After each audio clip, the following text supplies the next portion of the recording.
Hi. Hi, everybody. Welcome to the afternoon of August 30th, Tuesday. This is going to be a very interesting session. We just recently finished a big conference in Korea where we dealt with all the issues of Northeast Asia, Korean Peninsula, reunification, the usual things, the rise of China, everything that you talk about at these conferences. We had one particularly interesting session with Dr. Kim Kyun-sik, who's a professor of political science at Kyungnam University, and Dr. Alexander Mansourov, who teaches security studies at Georgetown and is one of the few people in the world that has advanced degrees from University of Moscow and also Kim Il-sung University in North Korea, and has been an American for the last 18 years, and is often the smartest person in the room when it comes to understanding the Korean Peninsula. And of course, he's fluent in Korean. And we have a commentator, Dr. Barthélemy Cormont, who's a senior researcher at the Institute for International Relations and Strategies in Paris. And we're going to look at, they parsed out what are the political realities going on. You've got two countries. You've got a representative democracy in the South, and you have a top-down, one family centric authoritarian government in the North. So you have absolutely incompatible governing values. So then how do you do that? What do you do? So they're going to talk about that today, and it's very interesting. This is a session that we had in Korea, and we're going to run this for you today. And so you'll hear Dr. Kim Kyun-sik, Alexander Mansourov, and Barthélemy Cormont, and Jacques Miron, our good friend from Paris, who's the Secretary General of UPF in Europe and Middle East, chaired that session. And so we've got about 40 minutes worth of that. And then I thought after that, we'll just open it up here. We'll go to gallery view and raise your hand, and we'll talk about what we just saw. You can talk about it. You all know as much as anybody by now, having participated in these things for so long. So, EJ, if you would please start that tape.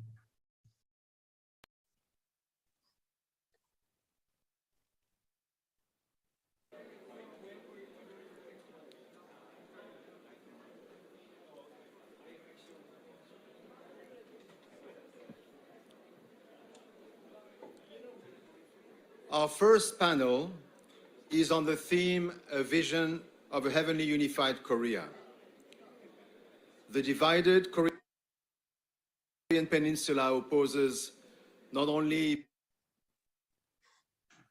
political or military powers, but thought systems and ideologies.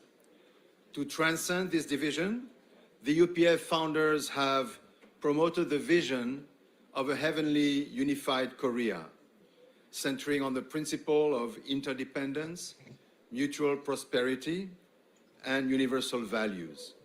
A vision that is advocating the peaceful reunification of the Korean Peninsula. How does this ideal translate into reality at a time of war in Europe and rising tension in Northeast Asia? That's the question that will be addressed by our distinguished panelists. Our first panelist is Dr. Kim Kyun-sik, Professor of Political Science and International Relations at Kyungnam University. Dr. Kim served as the chairman of the People Power Unification Committee and is currently the chairman of the People Power's Songpa District Party Association. He will speak on the theme of Northeast Asia order and peaceful reunification of the Korean Peninsula, situation and strategies. He will speak in Korean, so please put your translating system. Dr. Kim, the floor is yours. You have 15 minutes, each presenter. There will be a timer in front of you, and please, let's keep the time. Thank you very much.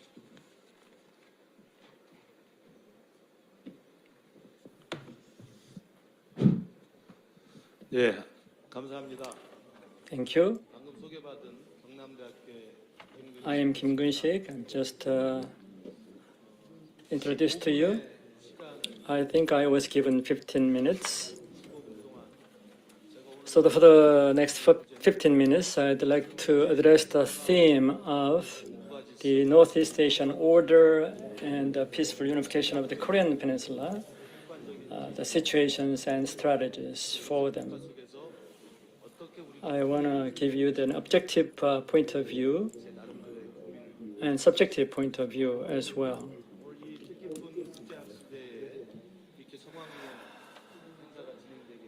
I'm so pleased and I'm grateful to the UPF for holding this seminar today. First, next slide, please. Next slide.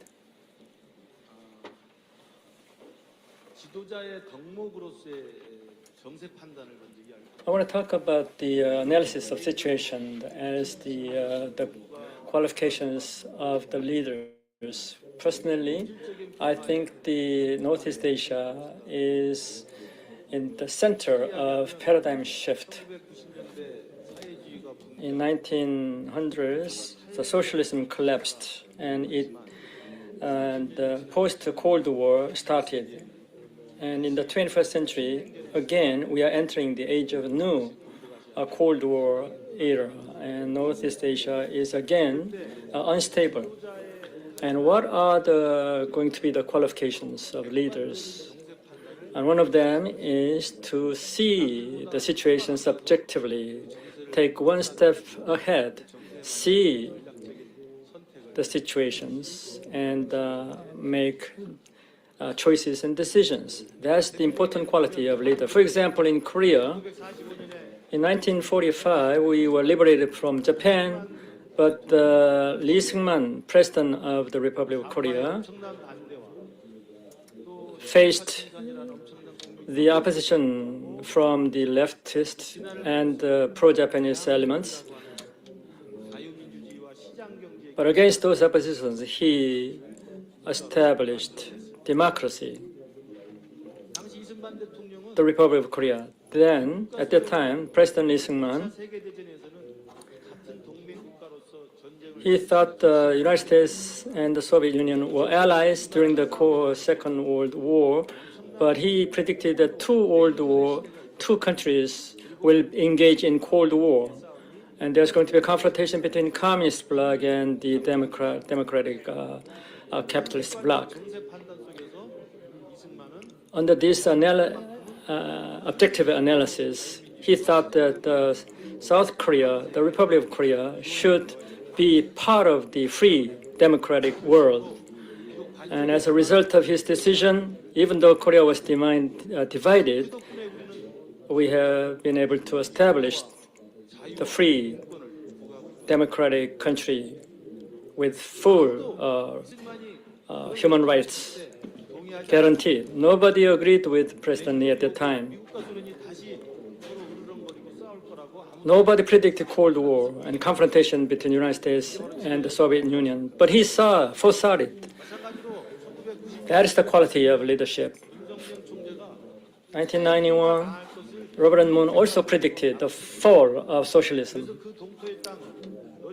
That is why he visited Russia and met with Gorbachev, and he also met with President Kim Il-sung of North Korea and talked about peace, unification, and freedom. He took one step ahead of others and foresaw the fall of Cold War. President Kim Dae-jung also, in 2000, North and South Korea should be reconciled and live in harmony and mutual prosperity after the Cold War. He had a prophetic view of the future of the Korean Peninsula. I just gave you 3 examples. But at this juncture in 2022, we need a leadership with this vision that can cope with this situation that is experiencing a seismic shift. And what's going to be the first element of change? It's a Sino-US relationship. as late as 20 years ago, United States and China was having a partnership, close partnership. Now, we cannot predict what's going to happen between the two countries in terms of relationship. So the basic character of Sino-US relationship is changing at this juncture.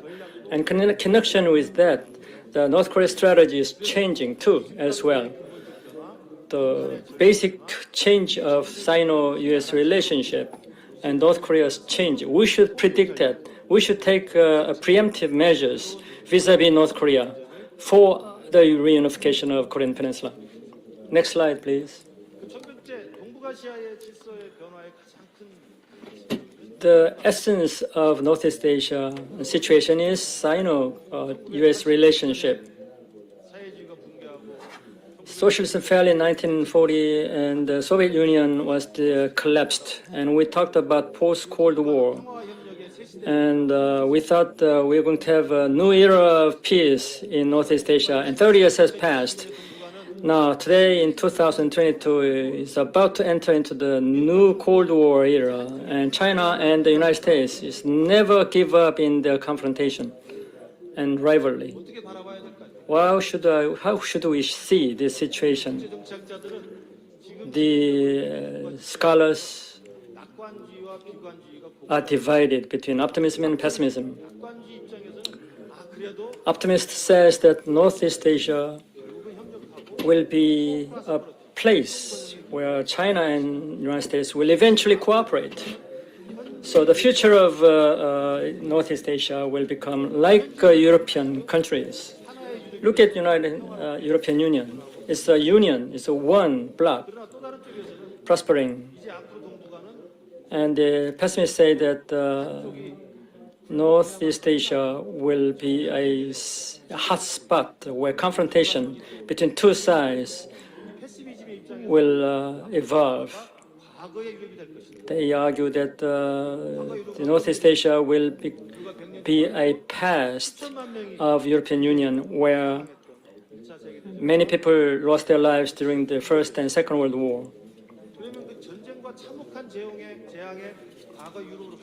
Should we go back to the past Europe, or should we evolve to the current EU? That's the challenge. That's the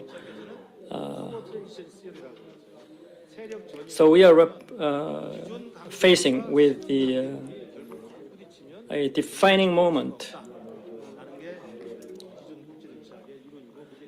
So we are in the middle of we are trapped in the middle of the trap of togetherness. The superpowers will collide in the period of transition. Next slide, please. Next slide. PPT. Next slide. So let me talk about China's diplomatic strategy, foreign policy strategy. Deng Xiaoping and Kang Tae-min, they had a policy of hiding their strength and biding their time. At the time, the Sino-US relationship was good, and President Hu Jintao advocated peaceful rising. China will rise in peace. That's their strategy at the time. Now, under Xi Jinping administration, the policy is dry position. It's a new type of great power relations. President Xi Jinping publicly said that the first industrial revolution, second revolution, third revolution, we were lag behind, but we are going to surpass the United States in the fourth industrial revolution.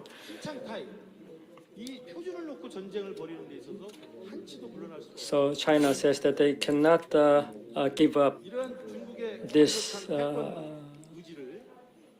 the future superiority. United States is aware of that. Since Obama administration, through Trump administration and to Biden administration, the U.S. Policy has changed to shifted to pivot to Asia and rebalancing. It does not engage China anymore. It's going to contain the expansionism of China. That's the current policy of the United States. So the Sino-U.S. Germany competition is raging over the territories in Southeast Sea, South China Sea, and East China Sea. China is bent on expanding its influence in the name of One Belt, One Road initiative, and is pouring resources in Africa and other parts of the world. Whereas the United States is trying to stick to its global supply chain in Indo-Pacific area. United States want to maintain a global supply chain instead of.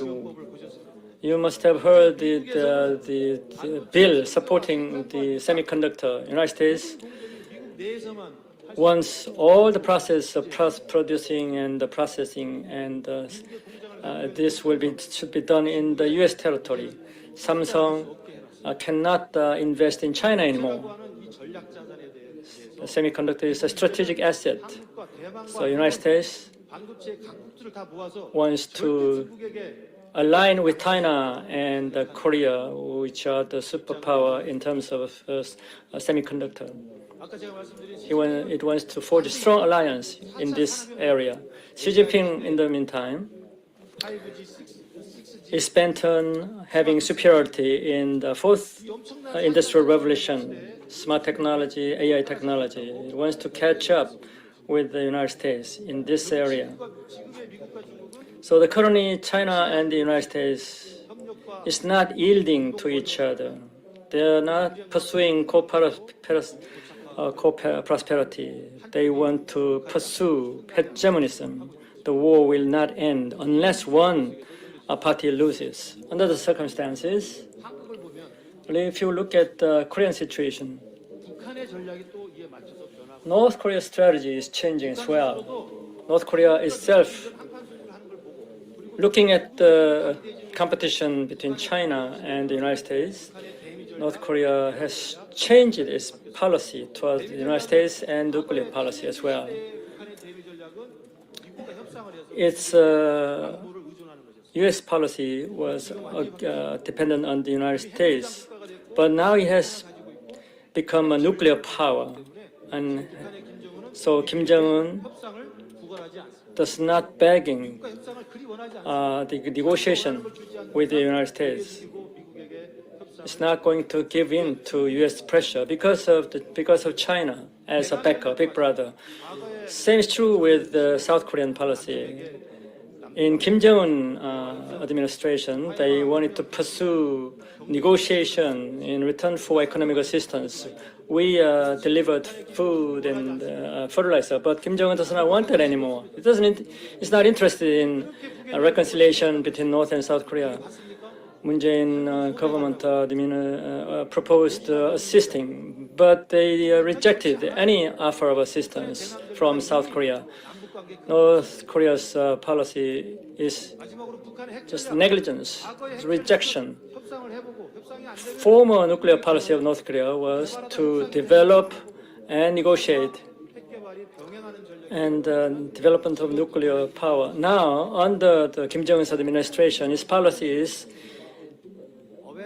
abandon denuclearization. It will continue to pursue nuclear programming. We cannot expect denuclearization through negotiation. I'm short of time. Now, as I told you before, the leadership quality of is the ability to see the situation objectively. The confrontation between the United States and China will not end in the near term. Some people say that we should have good relations with China and the United States. We should be a balancer. They talk about balancing, but it is not always possible. In the 1990s until 2010, the relations between China and the United States was good, so we took a middle-of-the-road approach. But it's impossible right now. Now we should make a strategic choice between the two. At least we should consider that. Same with North Korea. our policy to North Korea. We thought North Korea would pursue peaceful reunification, but now it's changed completely. It's not what North Korea wants. Our policy towards reunification should change. Reunification should be an absorption, unification by absorption. That's the reality.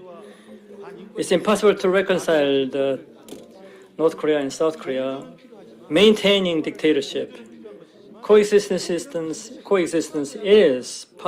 possible, but unification is possible only by absorption.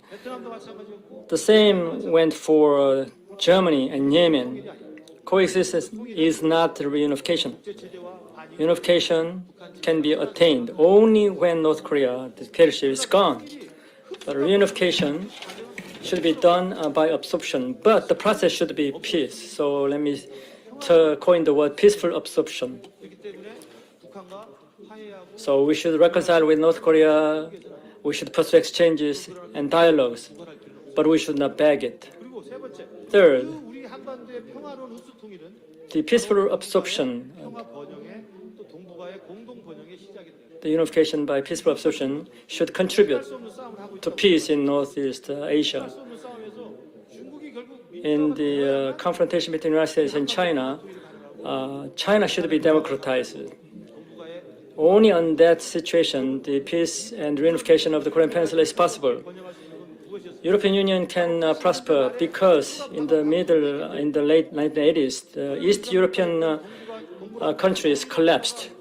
All the satellite countries of Soviet Union collapsed. That's why European Union expanded, and it's possible to forge a peaceful coexistence in Europe. Unless North Korea, China changes, co-prosperity in Northeast Asia is impossible. We call it democratic peace theory. Democracy should precede peace. As long as there's a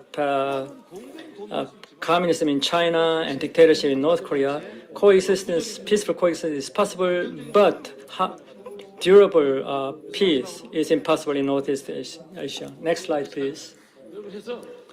I'm sorry. The situation in Northeast Asia, whether we like it or not, there is a light at the end of the tunnel. Which direction should we go? Under the circumstances of changing U.S.-China relationship, we should make a decision. Based on the objective analysis of the situation, we should make a decision and choice.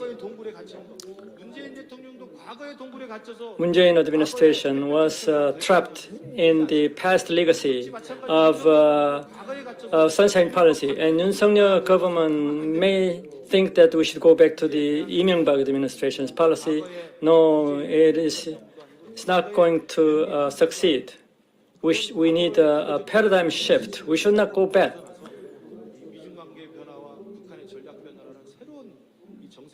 We should confront the new situation. We should have new leadership qualities of looking into the future. Thank you very much. I'm sorry for pressing you. We have to try to keep time because we're already quite late. Thank you very much for your very interesting overview and for your strategic perspective from South Korea. Thank you very much, Dr. Kim. Our second panelist is Dr. Alexander Mansourov. He's an adjunct professor of security studies at Georgetown University in Washington, D.C., and a professor of Korean studies at Johns Hopkins University. And as you heard yesterday, he's a renowned expert on North Korea. So let's welcome Dr. Mansourov.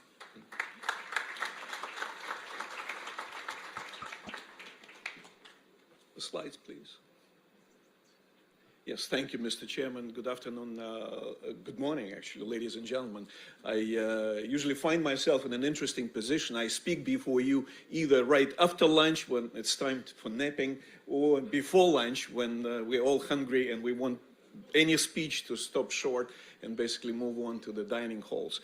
But I will ask for your indulgence, at least for my 15 minutes of light, so that we can talk a little bit about my brief today, and that is the alternative futures of the Korean Peninsula in light of the North Korean strategies towards China, the United States, and South Korea.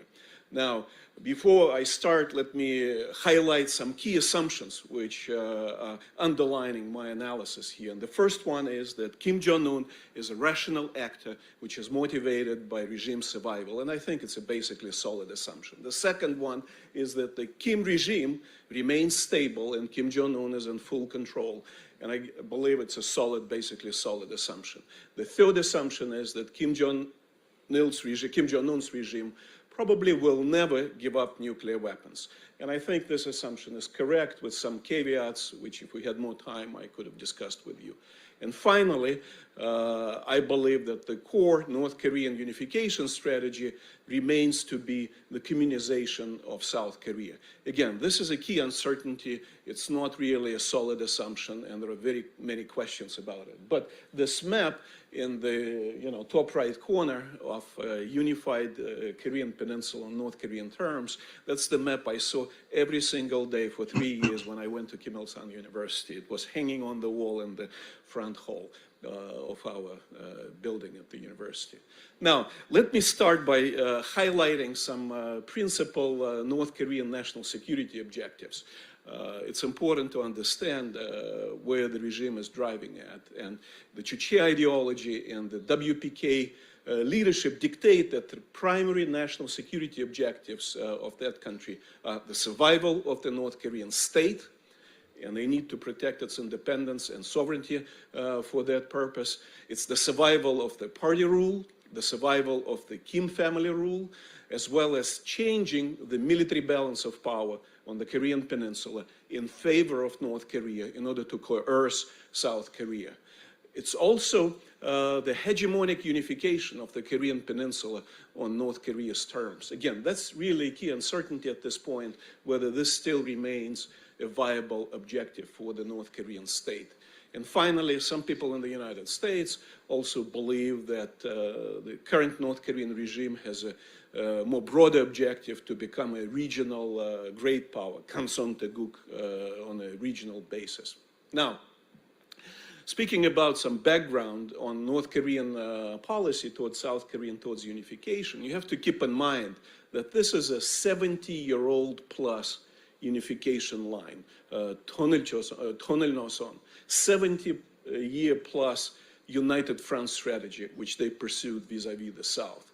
Now, for almost a decade, when the South was run by liberal regimes, Kim Dae-jun, who pursued the Sunshine Policy, and Roh Moo-hyun administration, which pursued the peace and prosperity policy. Essentially, the North Korean government tried to train both regimes and manipulate their sensitivities. When conservatives took over, Lee Myung-bak and Park Geun-hye, the North Koreans confronted their hardline policy with their own confrontational policy, basically pressure for pressure, head on for head on. Now, with the previous administration here, Moon Jae-in's administration, in the first year, the North Koreans tried to quote-unquote train the Moon government, and then basically they succeeded in co-opting it for their own policy, foreign policy objectives. With the current administration, it's been in office only for 3 months, so it's still too early to say. What we see now is just basically the ignoring the Yoon Suk-yeol's administration.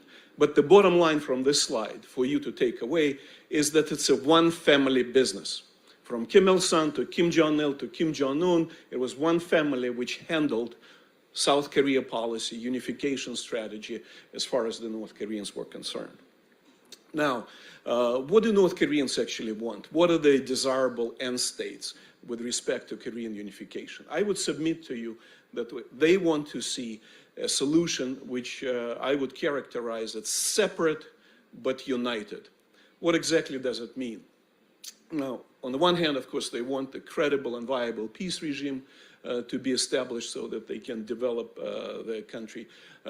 They want the legitimacy of the Kim's regime and the legitimacy of the party rule to be enhanced. and Kim Jong-un's authority to be recognized in South Korea.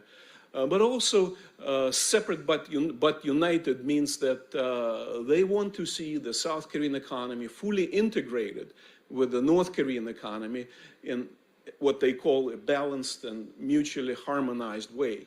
Essentially, it means that they want to be able to mobilize the South's economic and financial resources for the North's economic development.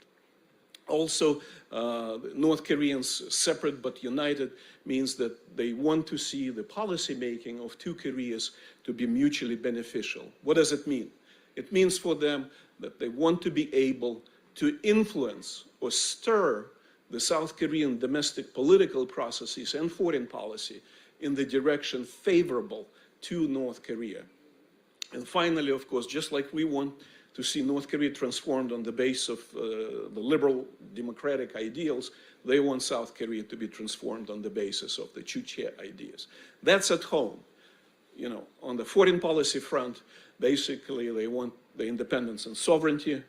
At the end of that process, their independence and sovereignty to be enhanced because they believe that North Korea is the best Korea. They want the US military threat to that new regime be reduced gradually and eventually eliminated. And in the meantime, they try to deter the United States preemption and contain what they believe is the aggressive behavior of the US-ROC alliance, which, of course, we disagree with completely. Now, but as the end solution, they want that alliance, US-ROC alliance, to be dissolved and the US forces from in Korea basically to be gone off the peninsula.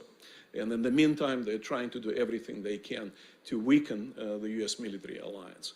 Now, believe it or not, they want the Chinese support to be enhanced while Chinese influence on the peninsula to be reduced at the end of this process, because they want to reduce their overwhelming dependence on China for political support, for economic aid, trade, investment, and all their foreign relations. And finally, they do want the relations with the United States ultimately and Japan to be normalized and developed. Now, there are four key drivers which are shaping the future development on the Korean Peninsula. And that's not just the strategy which North Koreans pursue, but it's also the strategy which the Republic of Korea pursues, the strategy of China and the United States. And let me very quickly highlight 12 alternative visions of the future, depending on the interplay of these four drivers. Now, if we basically juxtapose the North Korean strategy, which could be either aggressive on one extreme or cooperative on the other extreme, and a South Korean strategy, which basically vacillated between appeasement, under the liberal governments and hardline policy based on strength under the conservative governments, we can end up with four different scenarios. Something which is possible, that is, which might happen, is if North Korea continues its aggressive behavior and it's appeased in the future by, this government, or unlikely this government, but future liberal government, then the North Korean nuclear breakout could continue and eventually it could lead to the decoupling in the US-ROC alliance. That's a possible scenario. Now, if North Korea shows more collaborative spirit and the South Korean government pursues the appeasement policy towards the North, one can imagine what could happen is that the quote-unquote reunifier Kim doubles down on his charm offensive, leading to gradual pan-Korean reconciliation and low-level confederation. Now, if North Korea switches its course and again becomes much more forthcoming and cooperative while it hits the wall of a very hardline policy based on strength pursued by the South, then the least likely scenario which could result from that is, the cooptation of Kim Jong-un. In a way, Kim could be Gorbified, like it happened in the late Soviet times with the then Soviet leader Gorbachev, which eventually could lead to the dismantlement of the North Korean state. Again, I believe this is the least likely scenario. And finally, if North Koreans pursue a very aggressive policy and met with hardline policy in the South, that we can envision a nightmare scenario with basically resulting in the limited conventional warfare. Now, you can juxtapose a North Korean strategy with the US strategy, both aggressive and cooperative North Korea to be confronted by maximum pressure but non-kinetic on the one extreme in the US, or bloody nose option on the another extreme. And again, what might happen, could happen, what's likely to happen, and the least likely to happen. The most worrisome scenario here is the limited nuclear exchange, when a very aggressive North Korea is confronted by the very aggressive US administration, and we almost came to the brink of that back in 2017. Finally, again, if you juxtapose North Korean strategy with Chinese strategy, aggressive cooperative North Korea, whether it confronts Chinese policy aimed at essentially fulfilling all the obligations, alliance obligations between North Korea, or essentially looking the other way, turning the Chinese back, then you can end up with 4 different scenarios. Either a recalcitrant North Korea could drag China into a proxy war against the United States, which is possible, it might happen, or what's more probable, more likely to happen, is a puppet regime in Pyongyang is likely to follow Beijing's lead if North Korea pursues a very cooperative policy and the Chinese honor their treaty obligations. Now, the most worrisome scenario here is that if aggressive North Korea is abandoned by China, and that could lead a rogue regime in Pyongyang, basically building up nuclear arsenal, which could spark a regional arms race and invite preemptive strikes from the United States, the so-called nightmare scenario. So the assessment is that the most worrisome are those nightmare scenarios: US preemptive strikes, limited conventional war, limited nuclear exchange, that involve the risk of miscalculation in Pyongyang, as its WMD capabilities are growing, while the international tolerance of North Korea's bad behavior is declining. Now, I believe that Kim Jong-un is neither the rogue leader prepared to use nuclear weapons, nor he is a responsible player willing to roll back his strategic gains. If anything, despite mounting international pressures, despite international constraints, Kim Jong-un acts like the revisionist redefiner who seeks to create new facts on the ground and coerce the United States to peace talks, hoping to normalize relations with Washington, weaken the US-ROC alliance, force the US forces withdrawal from Korea, and facilitate the pan-Korean reconciliation and reintegration so that he can go down in history, in Korean history, as the quote-unquote peacemaker and the reunifier of the Korean nation. Now, I have to mention one wildcat scenario, and that is the possibility that Kim Jong-un and his government could actually abandon the reunification dream. They can stop the reunification campaign and they can drop the reunification rhetoric. Just go the Taiwan way. We talked a lot about Taiwan. That could happen in North Korea as well. And we saw some signs of that already when North Koreans threatened to disband all the unification organizations, UFD, Committee on Peaceful Reunification of the Fatherland, etc. Will it delay reunification? Then until when? Or will it deny completely reunification? And so if the Kim regime loses interest in reunification, what should then the South Korean government do to find and nurture a new partner in the reunification drive in the North? So basically, I would suggest that we need to get out of the wait-and-see mode and start planning to outsmart, re-engage, and transform the North Korean regime in such a way that not only will eliminate the WMD programs in Pyongyang, stop its horrible human rights abuses, but also will advance the cause of Korean reunification. And for that purpose, we need to link domestic transformation in Pyongyang with gradual integration and eventual reunification of two Koreas. We have to encourage the emergence and growth of those agents of political change in North Korea that are pan-Korean nationalists, not just North Korean nationalists who are interested in unification. And so I just conclude by saying that the future is plural. Future possibilities are wide open, and we must take a very good look at the alternative futures on the Korean Peninsula, because one of them could be our future. Thank you very much for your kind attention. Thank you. Thank you very much, Dr. Mansourov. Thank you for your very enlightening presentation. You have a broad background and you have a very unique experience in North Korea. This is very fascinating. Thank you very much. And thank you for keeping the time as well. And now we have time for comments. We have a commentator from France, Dr. Barthélemy Courmont. He's a senior researcher at the Institute of International and Strategic Relations in Paris, and also a professor at the Catholic University in Lille in France.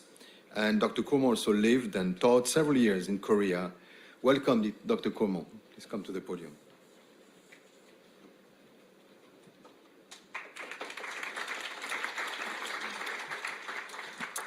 Thank you very much, Jacques. I have only 5 minutes, so I will be as brief as possible.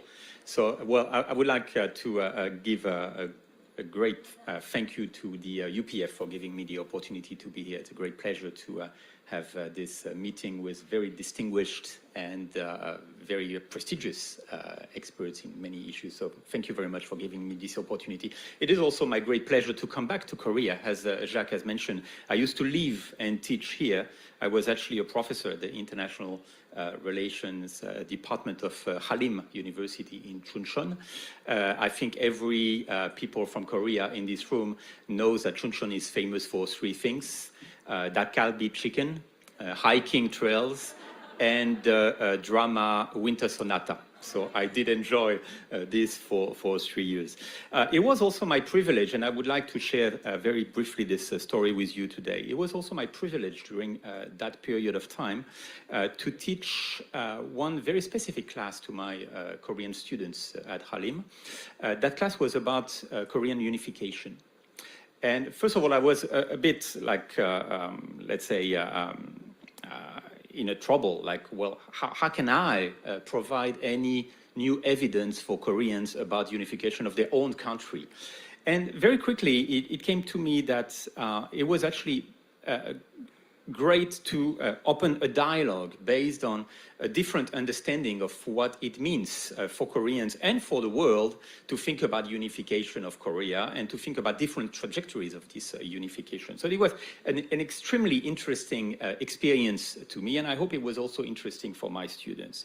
What I have noticed in this dialogue, in this exchange of views, is the diversity of the perceptions of unification for the Korean students and perhaps for the whole Korean society.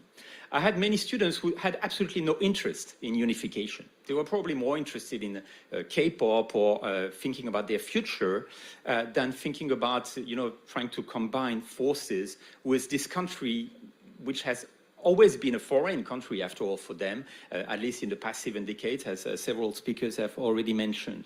I had some other students who just told me, well, unification will happen. We don't know how, but it will happen anyway. And they didn't have any solution, but they had this, let's say, certainty in mind that eventually the 2 Koreas will be combined. And I had some other students who were just willing to tell me, well, yes, we are, let's say, open to the idea of being reunited with the Koreans. But what will be the cost? And what will be the consequences? Is it going to create a greater Korea, a more powerful Korea, a more visible Korea?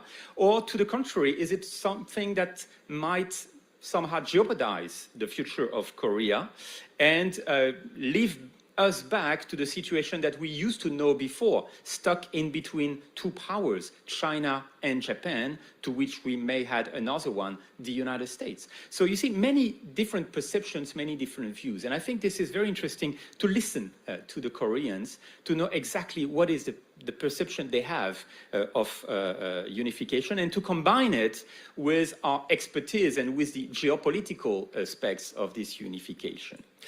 I listened very carefully to the 2 presenters, and they're very interesting and dense presentations. And I would like to emphasize on just 3 points that I found very interesting and inspiring. The first one, which was given by Professor Kim, is this idea that unification does not really exist. We may talk about absorption, And of course, the example of Germany is here to remind us that, well, when it comes to such a difference of political regime, a unification is only possible once one of the regime accepts to collapse and to disappear, which is what happened with East Germany. So are we going to make it possible? And if yes, how? How can we somehow convince the North Koreans to give up on their regime and to accept the idea of becoming citizens of the Republic of Korea, and therefore advocate the enlargement of South Korea?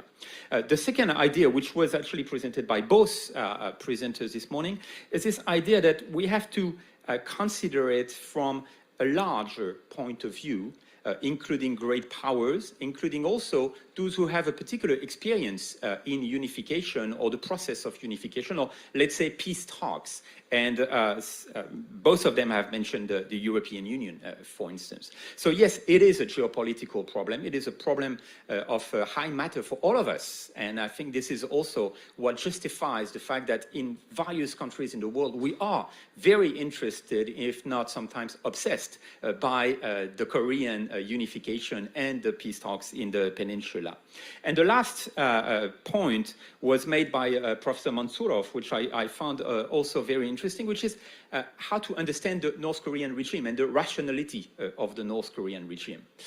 Any possibility to engage a dialogue based on either unification or implementation of peace in the peninsula requires a more comprehensive dialogue with the North Koreans. We have to advocate this dialogue. And what we have noticed in the past, let's say, couple of decades, I'm not even talking about ancient history here, is the fact that sometimes it worked pretty efficiently, sometimes, unfortunately, not. So how can we make it possible and sustainable for the future implementation, first, of peace agreements, and then maybe at the second stage of unification? I think I'm over time. Thank you very much. Thank you, Dr. Cuomo. Thank you for your comments, and I'm sure you're happy to be back.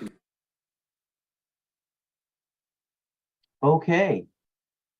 EJ, why don't you stop sharing, and then let's just bring up the gallery mode and see who's here. We've got 28 participants online.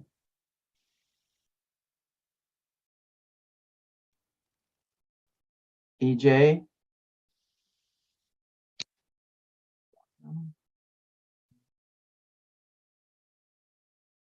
I can kind of see people, those that have their camera on. Is there, EJ, can you stop sharing? Anyway, let's just chat. We have a few minutes. We've got a few people online here. Anybody want to raise their hand, and I'll just recognize people if you've got something you'd like to say based on what you've seen here. You've been watching these videos now for the better part of a couple of years, so you've seen a lot of these scenarios and things that are talked about. There we go. And Leslie, you're the host now. Okay. Anybody have any thoughts? You want to raise your hand so I can see you here? What did you think about the idea of the incompatibility of the governing values of North and South? Anybody, what did you think about, you know, it's not like they can reunify because they're completely different, but it's like one has to collapse, and the one closest to collapsing is the North, but the main priority of Kim Jong-un is survival of his own regime. So he's in kind of a pickle. It is a very difficult situation. Anybody? Yeah, go ahead, Leslie. Yeah, it was pretty, I mean, if you really think about what they were saying, it doesn't really provide a lot of hope. But I think that that the only key is some way to develop communication between the South and the North, or between people coming in from other sources to communicate. I think that's the only hope. Yeah. And developing finding ways to develop trust, because without that, what have you got? You've got superpowers vying for position. So I have a hope in NGOs being able to participate in that way. Yeah, I that might be a factor. Dr. Mansourov alluded to that in his final wild card strategy. He said, engage and encourage agents in the North who are open to some kind of dialogue and are open to changing. Instead of North Korean nationalism, have a Korea Peninsula pan-nationalism. But you still have the fundamental difficulty of merging the two incompatible systems. And you have China. You've got all these active players. China, they don't like Kim Jong-un's nuclear program. They don't like having this guy on their border who's making more nukes. Rand Corporation says by the end of the decade, they could have 500 nuclear weapons. So they're not crazy about that, but they are even less crazy about the idea of having a democratic, unified Korea Peninsula as their next door neighbor. So,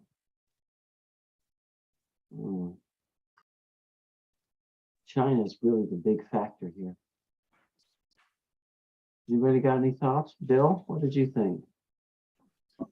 Yeah, is okay if I share a few things? Go ahead, Daryl.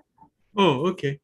Yeah, there's a whole lot of things that came into my mind, as far as going forward, I think the best strategy is to continue to have that conversation with North Korea and focus on what is the pride of the North Korean culture, because I think it'll be a wrong strategy to be put in place to try to have them have I guess you can say, a Western style democracy. It should be something which is in relation to their culture, to play to their natural strengths, to play to their national pride, and to be able to craft a blueprint of having them going forward